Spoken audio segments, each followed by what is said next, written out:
Floyd woke up one morning with a strange tickle in his nose.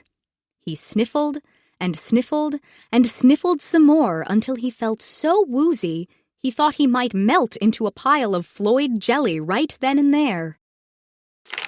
Then Floyd felt a sneeze coming on. "Achoo!" went Floyd, sneezing right on his favorite book, Peter and the Wolf.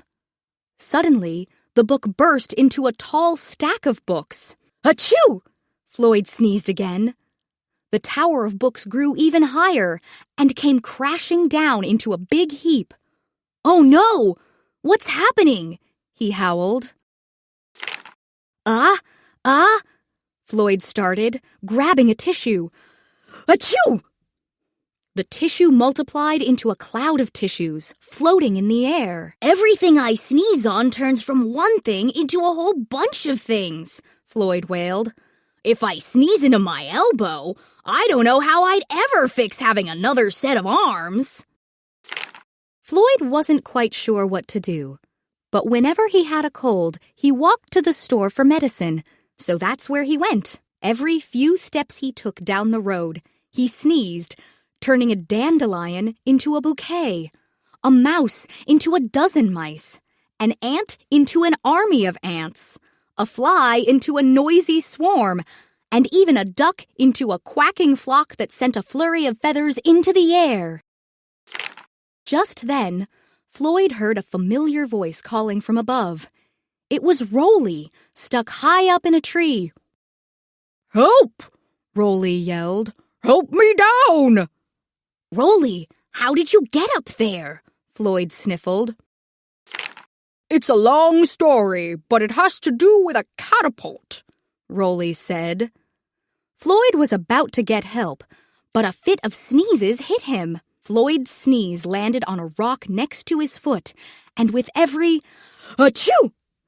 the mountain of rocks grew higher and higher. When he looked up again, he was eye to eye with Rolly. "Oh," Floyd said.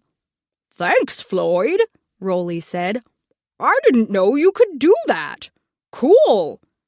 And with that, Rolly rolled right down to the ground. The neighbors heard the racket and could hardly believe what they saw. A red wagon turning into a whole fleet of red wagons. A jumping rope turning into a tangled jumble. Cuz peered out of his hut, watching with both worry and wonder. Birdie fluttered down from her nest. "What's wrong with Floyd?" Birdie peeped. Tutu whooshed over just as Floyd sneezed a tricycle into a cluster of wheels and tasseled handlebars. "Floyd," Tutu exclaimed, "you have copypox. We've got to get you to bed before there's an avalanche of all these copies." Floyd's whole company of friends came together to help him get better, making soup and fluffing his massive pillows while dodging his sneezes and trying to contain each new collection of copies. Floyd was happily tucked into a bundle of blankets, feeling better already with all of his friends helping him. Tutu carefully put a hand on Floyd's forehead to check his fever. "You're on the mend," Tutu said. Everyone gathered around the bed, relieved. "You all are the best friends I could ever ask for," Floyd said. "I want to thank... achoo!" They all froze for a moment and looked around to see if there was a herd of cuz-cuzes or a troop of tutus. Muggo jumped when he turned and saw a face just like his. But it was just Muggo, too. Everyone let out a sigh and laughed, took their vitamins, and left Floyd to sleep, while they figured out what to do with each assortment of copies Floyd had made.